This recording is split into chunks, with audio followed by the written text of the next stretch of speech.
Hello viewers, అందరికీ నమస్కారం. లక్ష్మీదేవి ఆవుకు చెప్పిన ఈ మాటలు శ్రద్ధగా వింటే మీ జీవితంలో ఎప్పుడూ పేదరికం రానేరాదు. ఈ మాటలను మంచిగా అర్థం చేసుకుని విశ్వసించినట్లయితే పేదరికం రానేరాదు, సంతోషకరమైన జీవితం వస్తుంది. మరి లక్ష్మీదేవి గోవులకు ఏం చెప్పిందో తెలుసుకుందాం. ఫ్రెండ్స్, అంతకన్నా ముందు ఈ వీడియోకి ఒక లైక్ కొట్టి మా ఛానల్ని సబ్స్క్రైబ్ చేసుకోండి. మాకు ఎంతో ఎంకరేజ్గా ఉంటుంది. మహాభారతంలో శాంతి పర్వంలో లక్ష్మీ గో సంచారం అని ఒక విశేష అంశం ఉంది. ఒకసారి లక్ష్మీ అమ్మవారు సుందరమైన వస్త్రాలను ధరించి గోవుల దగ్గరకు వెళ్ళింది. అలా వచ్చిన సుందరమైన యువతిని చూసి ఒక గోమాత, మీరు ఎవరు, ఎక్కడి నుంచి వచ్చారు, మీరు ఈ భూమి మీద అందమైన స్త్రీగా ఉన్నారు, నిజం చెప్పండి, ఎవరు మీరు, మా దగ్గరకు ఎందుకు వచ్చారు అని అడిగింది. ఆవులు అలా అడగగానే లక్ష్మీదేవి తనను పరిచయం చేసుకుంది. గోవులారా, పూర్తి ప్రపంచమే నన్ను కోరుకుంటుంది. ప్రపంచంలో నేను లక్ష్మీ నామంతో ప్రసిద్ధి చెందాను. నేను భూమిని వదిలేసి వచ్చేద్దాం అనుకుంటున్నాను. ఎందుకంటే ఆచార భ్రష్టత్వం జరుగుతుంది, హింసలు జరుగుతున్నాయి, నరులు పశువులను చంపి తింటున్నారు, ముసలి వాళ్లను గౌరవించడం మర్చిపోతూ ఉన్నారు, పిల్లలకు మంచి సంస్కారాలు నేర్పించకుండా చరిత్రహీనులుగా తయారు చేస్తున్నారు, స్త్రీలను బాధిస్తూ ఉన్నారు, ప్రతి విషయంలో కూడా అకారణంగా గొడవలు పడుతూ ఉన్నారు, తామసిక భోజనాన్ని తింటూ రోజంతా నిద్రిస్తూనే ఉంటూ ఉన్నారు, ఒకరిని ఒకరు తిట్టుకుంటూ ఉన్నారు, చంపుకుంటూ ఉన్నారు, ధనాన్ని నిరుపయోగం చేస్తూ ఉన్నారు, మూగ జీవాలను కూడా హింసిస్తూ ఉన్నారు. అలాంటి చరిత్రహీనులను చూసి నేను అక్కడ ఉండలేక ఇలా వచ్చేసాను అని చెప్పింది లక్ష్మీదేవి. నన్ను వదిలేయడం వలనే రాక్షసులు నాశనం అయ్యారని, దేవతలు నా ఆశ్రమంలో ఉండడం వలనే వారు సుఖభోగాలను అనుభవిస్తున్నారని, దేవతలు కూడా ఆచార భ్రష్టులైతే వారిని కూడా నేను వదిలి వెళ్ళిపోతానని లక్ష్మీదేవి చెప్పింది. లోకులు నేను చంచల స్వభావిని అని అంటుంటారు, నేను ఒక చోట ఎక్కువ రోజులు ఉండలేనని అంటారు, కానీ వారి మాటలు తప్పు. నేను ఒకే చోట ఎక్కువ రోజులు ఉండగలను. నన్ను ఒకే చోట ఎక్కువ రోజులు ఆపడం అనేది వారి చేతుల్లోనే ఉంది. నన్ను సరైన విధంగా ఉపయోగించుకుని ధర్మాన్ని పాటిస్తూ జీవనాన్ని గడుపుతూ గొడవలు పడకుండా సంతోషంగా ఉంటే, శుభకర్మలు చేస్తూ ఉంటే, నిర్దోష పశువులను హింసించకుండా ఉంటే నేను వారి దగ్గర చాలా ఎక్కువ సమయం వరకు ఉంటాను. ఏ రోజు నుండి వారు అన్యాయ కార్యక్రమాలు చేస్తారో, వ్యసనాలకు అలవాటు పడతారో ఆ రోజే నేను వారి ఇంటి నుండి దూరం అయిపోతాను. ఎవరి శరీరం నుండి నేను బయటకు వచ్చేస్తాను. వారు కష్టాలను అనుభవిస్తారు. ఎవరి శరీరంలోనికి నేను ప్రవేశిస్తానో వారు అదృష్టవంతులవుతారు. ధర్మార్థ కామ మోక్షములు అని అంటారు కదా, అవేమీ కూడా నా అనుగ్రహం లేకుండా మనుషులకు సుఖాన్ని ఇవ్వలేవు. గోవులారా, ఇది నా ప్రభావం. పూర్తి ప్రపంచం నడవడానికి నా అవసరం చాలా ఉంది.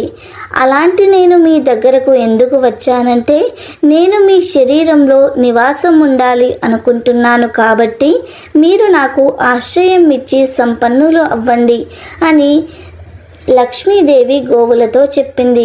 కానీ లక్ష్మీదేవి మాటలు విన్న గోవులు ఇలా అన్నాయి, దేవి, మీరు ఇంకెక్కడికైనా వెళ్ళి ఉండండి, మాకు మీ అవసరం లేదు. మీరు పాపుల ఇంట్లో కూడా ఉంటారు. మీరు వేరే ఎక్కడికైనా సరే వెళ్ళి ఉండండి. మీరు ఎక్కడికి వెళ్ళడం ఇష్టమో అక్కడికి వెళ్ళి ఉండండి. మా శరీరం పుష్కత్వమైనది, సుందరమైనది. మాకు మీతో పని ఏమీ లేదు. మీరు మాకు ఎన్నో మాటలు చెప్పారు, అందుకే మీకు ఈ ధర్మాన్ని చెప్తున్నాను అన్నాయి గోవులు. గోవుల మాటలు విన్న లక్ష్మీదేవి, ఓ గోవులారా, నన్ను ప్రసన్నం చేసుకోవడం చాలా కష్టం. ఎంతో ప్రయాసపడితే తప్ప నేను ఎవరి ఇంటికి వెళ్ళను. జనాలు నన్ను ప్రసన్నం చేసుకోవడానికి చాలా ప్రయత్నాలు చేస్తారు. ప్రజలు నా కోసం పగలు రాత్రి ఎదురు చూస్తూ ఉంటారు. నా కోసం దొంగతనాలు చేస్తారు, ఒకరినొకరు మోసం చేసుకుంటారు, సోదరులతో తల్లి తల్లిదండ్రులతో కూడా నా కోసం గొడవలు పడతారు. నా కోసం ప్రజలు దేశాలను వదిలేసి విదేశాలకు కూడా తిరుగుతూ ఉంటారు. కానీ వారి కోరిక అనుసారం నేను ఎవరికీ అందడం లేదు. ఇక్కడికి మీరు కోరకుండానే స్వయంగా వచ్చాను. అయినా మీరు నన్ను నిరాకరిస్తున్నారు. పిలవకుండా ఎవరి దగ్గరకు అయినా సరే వెళ్తే ఇలాగే నిరాధారణ లభిస్తుందని ఈరోజు నాకు అర్థమయ్యింది.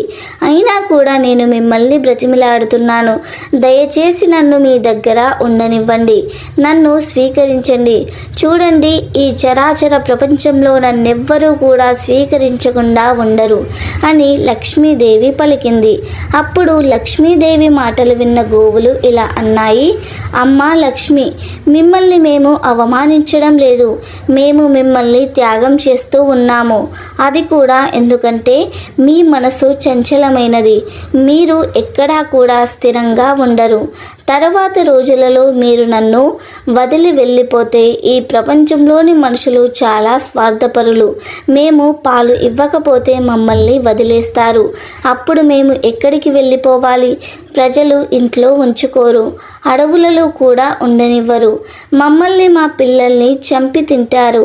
ఎవరైతే మమ్మల్ని పాలిస్తారో వారే మేము పాలు ఇవ్వకపోతే మమ్మల్ని పట్టించుకోరు. మా అవస్థలు చాలా దారుణంగా ఉంటాయి. అందుకని మీరు మా నుండి దూరంగా ఉండండి.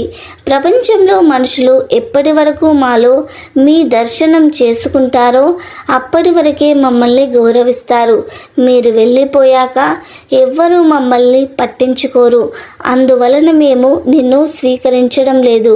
అయినా నిన్ను స్వీకరించి మేము ఏం చేయాలి అని గోవులు పలికాయి. అప్పుడు లక్ష్మీదేవి, గోవులారా, మీరు ఎప్పుడూ కూడా ఇతరులను ఆదరిస్తూ ఉంటారు. ప్రపంచంలో నాకు ఎప్పుడూ ఆదరణ లేదనుకున్నా నన్ను గౌరవించండి. నేను స్వయంగా మీ దగ్గరికి వచ్చాను. నాలో ఏ ద్వేషము లేదు. నేను మీ సేవకురాలిని. అది తెలుసుకొని నన్ను రక్షించండి. నన్ను నమ్మండి. మీరు ఎప్పుడూ అందరికీ శుభాలను ఇస్తారు. మీరు పుణ్యాత్ములు, పవిత్రమైన వాళ్ళు. మీ శరీరంలో ఏదో ఒక స్థానంలో నన్ను నివాసం ఉండనివ్వండి అని అడుగుతుంది లక్ష్మీదేవి. లక్ష్మీదేవి అన్నిసార్లు అడిగేసరికి గోవులు లక్ష్మీదేవిని వెనక్కి వెళ్ళిపోమని చెప్పలేకపోయాయి. అప్పుడు గోవులు దేవితో, మాకు ఒక షరతు ఉంది. ఆ షరతు ఒప్పుకుంటే మేము నిన్ను స్వీకరిస్తాము అని అన్నాయి. మీరు మా లోపల ఎప్పటి వరకు కావాలంటే అప్పటి వరకు ఉండండి. కానీ మా వెనుక భాగంలో పేడలో మూత్రంలో మాత్రమే నివాసం ఉండండి. గోవు పేడ గోమూత్రం చాలా పవిత్రమైనవి. మాకు తెలుసు.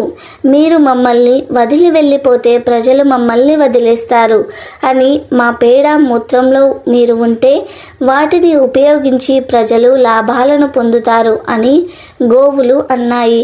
ఆ మాటలు విన్న లక్ష్మీదేవి ఎంతో సంతోషించి, ఓ గోవులారా, నేను మీలో నివసించడానికి అనుమతి ఇచ్చి నా గౌరవాన్ని కాపాడారు. మీరు చల్లగా ఉండాలి. మీ పేడ మరియు మూత్రంలో నేను నివాసం ఉంటాను అని లక్ష్మీదేవి పలికింది. అలా ఈ రోజు కూడా ఆవు పేడ ఆవు మూత్రం చాలా పవిత్రమైనవిగా ధన ప్రధానమైనవిగా చెప్పబడుతున్నాయి. ఎవరైతే గోపూజ గోసేవ చేస్తారో వారి ఇల్లు ఎప్పుడూ సుఖ సంతోషాలతో నిండి ఉంటుంది. పేదరికం రానే రాదు. గోవు అంతటి పవిత్రతను కలిగి ఉంది. స్వయంగా అమ్మవారే గోమాతలో నివాసం ఉంటారు. అందువలన గోసేవ చేస్తే ఇంట్లో ధనధాన్య అభివృద్ధి పెరుగుతూనే ఉంటుంది. ఈ కథను వింటే చాలు, దుఃఖం పోతుంది, పేదరికం రానే రాదు. గోవులో సకల దేవతలు కొలువై ఉంటారు. గోవును పూజిస్తే సకల పాపాలు పోతాయని మన పెద్దలు చెప్తూ ఉన్నారు. పురాణాలలో కూడా చెప్పబడ్డాయి. అయితే గోమాత స్త్రీలకు ఒక శాపాన్ని ఇచ్చింది. ఈ శాపం యొక్క ప్రభావం పూర్తిగా మానవ జాతిపై ప్రభావితం చూపుతుంది. గోమాత ఇచ్చిన శాపం తరతరాలుగా మనమందరం కూడా అనుభవిస్తూ ఉన్నాం. గోమాత స్త్రీలకు ఒక శాపం పెట్టి కొన్ని గొప్ప విషయాలను కూడా మన మానవ జాతికి తెలియజేసింది. మరి ఆ విషయాలు ఏమిటో, గోమాత స్త్రీలకు ఇచ్చిన శాపం ఏమిటో, ఈ కథ నుండి మనం తెలుసుకోవాల్సిన నీతి ఏమిటో ఈ వీడియోలో ఇప్పుడు పూర్తి వివరంగా తెలుసుకుందాం. ఈ కథ ఒక నిజ సంఘటనపై ఆధారపడి ఉంది. ప్రాచీన కాలంలో ఒక నగరంలో గోపాల్ అనే వ్యక్తి నివసిస్తూ ఉండేవాడు. గోపాల్ ఇంట్లో తన భార్య, తన కొడుకు ఉండేవారు. అలాగే వీరికి ఒక తెల్ల ఆవు కూడా ఉండేది. గోపాల్ ఒక రైతు. తన పొలంలో ఏదో ఒక పని చేసుకుని ఆ పొలం ద్వారా వచ్చే ధనంతో ఇంటి ఖర్చులను చూసుకునేవాడు. గోపాల్ తన సొంత సంపాదనతోనే జీవితాన్ని గడిపేవాడు, కుటుంబాన్ని పోషించేవాడు. అది అలా ఉండగా గోపాల్ ఇంట్లో ఉండే ఆవు చాలా పాలని ఇస్తూ ఉండేది. గోపాల్ అవసరానికి తగ్గట్టుగా ఆవు పాలను అమ్ముకునేవాడు. కొన్ని రోజుల తర్వాత ఆవు పాలు ఇవ్వడం మానేసింది. ఇక ఆవుతో ఎలాంటి ఉపయోగం లేదని గోపాల్ ఆవుని తీసుకుని వెళ్ళి అడవిలో వదిలేశాడు. అంతేకాని ఆవుకు అసలు ఏమైందో, ఎందుకు పాలు ఇవ్వడం లేదో అనే ఆలోచన కూడా చేయలేదు. గోపాల్ ఆవును అడవిలో వదిలేసి ఇంటికి వెళ్ళిపోయాడు. ఆవు కళ్ళ నిండా నీళ్లు వస్తున్నాయి. ఆవు ఇలా అనుకుంటుంది, మనుషులు ఎంత తెలివైన వారు, తమ అవసరాలను తీర్చుకోవడం కోసం ఏ జీవినైనా ఉపయోగించుకుంటారు. ఆ తరువాత దాని అవసరం తీరిపోయాక అది చచ్చినా పర్వాలేదు అని బాధపడుకుంటూ అక్కడే ఆ అడవిలో జీవించడం మొదలుపెట్టింది. చాలా రోజులు గడిచాయి. ఆవు తనకు జరిగిన దాని గురించి ఇంకా బాధపడుతూనే ఉంది. ఆకలితో, దాహంతో ఏడుస్తూ ఉంది. ఆ తర్వాత ఆవు గర్భవతి అవుతుంది. గర్భవతి అయిన ఆవు ఒక ఊరిలోనికి వెళ్తుంది. అదే ఊరిలో మీనా అని ఒక మహిళ నివసిస్తూ ఉండేది. మీనా యొక్క స్వభావం అందరికన్నా భిన్నంగా ఉండేది. అందరితో గొడవలు పడుతూ ఎవరికీ విలువ ఇవ్వకుండా ప్రవర్తిస్తూ ఉండేది. మీనా ఒక అనాథ. తనకంటూ ఎవరూ లేరు. తను ఒక పశువుల పాకలో పనిచేస్తూ ఉంటుంది. అయితే మీనా గోపాల్ వదిలేసిన ఆవును చూసింది. ఆవు కూడా మీనాను చూసింది. కానీ మీనా అది గర్భవతి అని గమనించింది. అది కొద్ది రోజులలోనే ఒక బిడ్డకు జన్మను ఇవ్వబోతుంది అని అనుకొని ఆవును చూస్తూ ముందుకు వెళ్ళిపోయింది. కొన్ని రోజులకు ఆవు ప్రసవించే సమయం వచ్చేసింది. ఆవు ఆ ఊరిలో ఒక చెట్టు కింద కూర్చుంది. అదే సమయంలో మీనా పశువుల కోసం గడ్డిని తీసుకుని వెళ్ళడానికి వచ్చింది.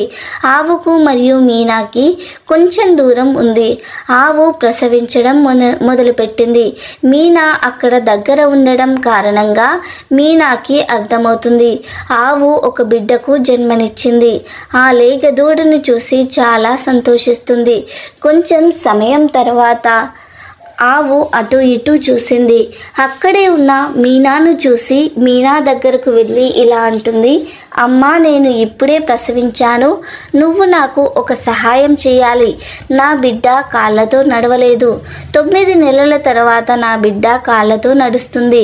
ఇప్పుడు నువ్వు నా బిడ్డను ఎత్తుకొని నా మీద పెడితే నేను నా లేగ దూడను ఒక సురక్షితమైన ప్రదేశానికి తీసుకుని వెళ్తాను. ఆవు మీనాతో ఇలా చెప్తుంది, నా బిడ్డ 9 నెలల తర్వాత తన కాళ్ళతో తాను నడుస్తుంది. నేను ఇప్పుడు ఇక్కడే ఇరుక్కుపోయినట్లయితే కొద్ది సమయంలోనే రాత్రి కూడా అయ్యేలాగా ఉంది. ఇప్పుడు నేను నా దూడను సురక్షిత ప్రదేశంలో ఉంచకపోతే ఏదైనా జంతువు వచ్చి నా దూడను తినేస్తుంది. దయచేసి నాకు సహాయం చేయండి అని ప్రాధేయపడుతుంది. అప్పుడు ఆవు చెప్పిందంతా కూడా విని మీనా నవ్వడం మొదలుపెట్టింది.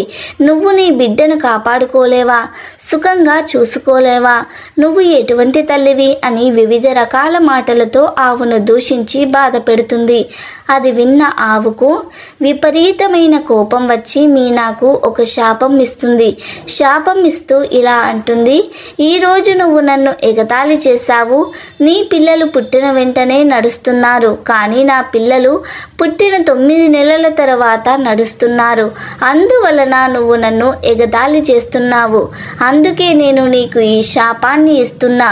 ఈ రోజు నుంచి సమస్త మనిషి జాతి కూడా తమకు కలిగే సంతానం 9 నెలల తర్వాతే తమ కాళ్ళపై నిలబడుతుంది. ఈ రోజు నుండి సమస్త మనిషి జాతి యొక్క శిశువులు జన్మించిన కొద్ది సమయం నుంచి వారు తమ కాళ్ళపై నడవడం ప్రారంభిస్తారు అని గోమాత మీనాతో పాటు సమస్త మానవ జాతికి కూడా శాపం ఇస్తుంది. ఈ కారణంగానే స్త్రీకి జన్మించిన పిల్లలు 9 నెలలు దాటిన తర్వాతే తమ కాళ్ళతో నడవడం ప్రారంభిస్తారు. ఇదంతా కూడా గోమాత పెట్టిన శాపం వల్ల జరుగుతుంది అని పౌరాణిక పురాణంలో చెప్పబడుతుంది. ఆవు మీనాకు ఈ శాపం ఇచ్చిన తర్వాత మీనాకు ఒక విషయం చెప్తుంది.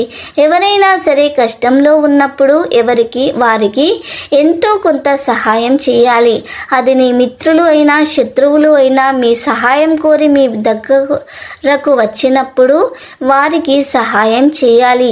గోమాత మాటలు విని మీనా క్షమాపణ అడిగింది. నా వల్ల చాలా పెద్ద తప్పు జరిగింది, నన్ను క్షమించు అని అంటుంది. అప్పుడు గోమాత, నేను ఇచ్చిన శాపం అయితే వెనక్కు తీసుకోలేను, కానీ నేను నీకు చెప్పే విషయాలను నువ్వు అమలు చేస్తే నీ జీవితానికి ఎప్పుడో ఒకప్పుడు తప్పకుండా ఉపయోగపడతాయి అని ఆవు ఇలా చెప్పడం ప్రారంభించింది. ఎప్పుడూ కూడా ఏ వ్యక్తిపైన కూడా ఎక్కువ విశ్వాసాన్ని పెట్టుకోకూడదు. అది ఎవరైనా సరే. మన సొంత వాళ్ళపై కూడా ఎక్కువ విశ్వాసం పెట్టుకోకూడదు. ఎందుకంటే మనం వారిపై పెట్టుకున్న విశ్వాసం వారికి అది మన బలహీనతలాగా ఉంటుంది. దానివల్ల ఇతరులు మన నుండి లాభాలను పొందుతారు. ఎప్పుడూ కూడా మనకంటే ఎదుటి వారిపై ఎక్కువ నమ్మకాన్ని ఉంచుకోకూడదు. మీపై మీరు నమ్మకాన్ని కలిగి ఉండాలి. ఈ విధంగా సమస్త స్త్రీ జాతికి గోమాత శాపం ఇచ్చి ఈ విషయాలను చెప్పింది. ఈ కథ ఒక నిజమైన సంఘటనగా పేర్కొనబడింది. ఎక్కడైతే ఆవులు సంతోషంగా ఉంటాయో అక్కడ సిరి సంపదలు వృద్ధి చెందుతాయి. ఎక్కడైతే ఆవులు సంతోషంగా ఉండవో అక్కడ సిరి సంతోషాలు మాయమవుతాయి. ఆవును దైవంగా భావించి పూజించిన వారికి సకల సంపదలు చేకూరుతాయి. ఆవు చుట్టూ 5 ప్రదక్షిణాలు చేస్తే భూ ప్రదక్షిణ చేసినంత పుణ్యం వస్తుంది. కాబట్టి ఆవును హింసించకండి. మీకు తోచినది ఏదో ఒకటి దానికి ఆహారంగా పెట్టండి. ఆవుని ఎవరైతే గౌరవిస్తారో వారి దగ్గర లక్ష్మి ఎల్లప్పుడూ ఉంటుంది. పేదరికం అనేది దరిచేరదు. ఈ కథ విన్నవారికి గోవు యొక్క విశిష్టత తెలుస్తుంది. దానితో పాటు జ్ఞానవర్ధకమైన విషయాలు తెలుస్తాయి. కథ విన్నవారికి చెప్పిన వారికి పేదరికం దరిచేరదు అని పౌరాణిక పురాణంలో చెప్పబడింది. మా వీడియో నచ్చితే లైక్ చేయండి, షేర్ చేయండి. అలాగే మా ఛానల్ని సబ్స్క్రైబ్ చేసి గంట సింబల్ని యాక్టివేట్ చేసుకోండి. మేము పెట్టే వీడియోస్ మీకు నోటిఫికేషన్గా వస్తాయి. వీడియో నచ్చితే కామెంట్ బాక్స్లో ఓం లక్ష్మీ మాత అని తప్పకుండా కామెంట్ చేయండి. ధన్యవాదాలు.